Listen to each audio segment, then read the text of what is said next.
This is exercise 3. To start off, open up the eDrawing and ePart file. Now what we're going to do in this exercise is the same as the last two exercises. We're going to have a part, and this is our part here, and we're going to associate the faces of the part in a drawing.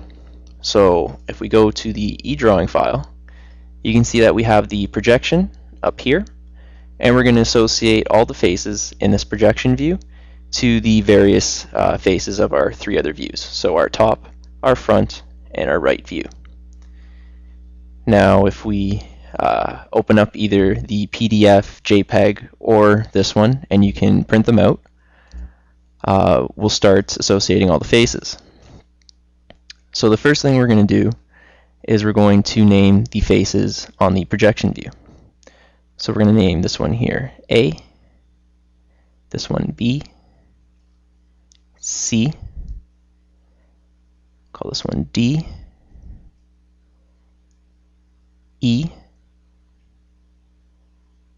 F, and this one's G,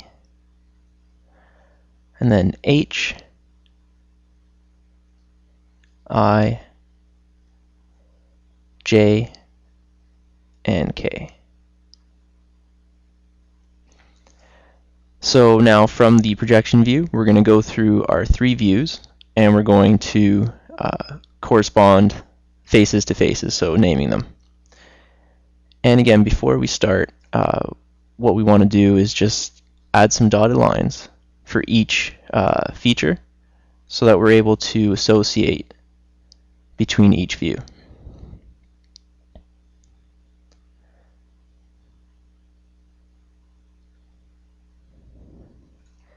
And we'll do it from the front to the right view now.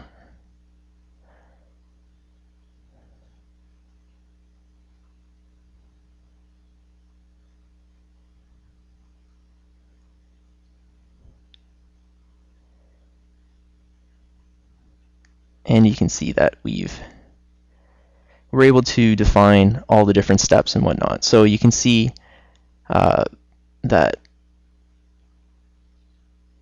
this line here and this line here, as we project them over here, we're able to define the two steps of F and I, so like the two different levels there. So again, adding these dotted lines between the views, we're able to incorporate the glass box method, and we're able to flip around between each view and get the appropriate face. So let's start on the top view and start naming it. So the first one up here we can see is A. This one here is B. This one here is F. This one here is I. And this one here is H.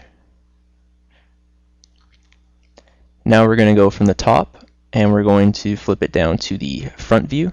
So as we're looking straight on. So this one here is going to be C. This one here is going to be H. This one here is going to be B. And this one here is going to be G. Now we're going to go to the right side. So our right side is going to be looking that way, and we're going to name these ones. So from the bottom, it's going to be K. This one here is going to be J. This is going to be D. And this is going to be E. So now we can see that through flipping them and putting in our dotted lines and the glass box method, so from what we've learned in the previous tutorials, we're able to apply here to define all the faces from a projection view. Now, defining all the faces in the projection view, this is necessary for when we go forward, because in our next set of exercises we're going to start creating drawings freehand from something such as a projection view. So from one view we're going to try and make the three views, so our front, top, and right. So from this exercise, we're able to learn what faces we're going to use and how to flip them around. And this is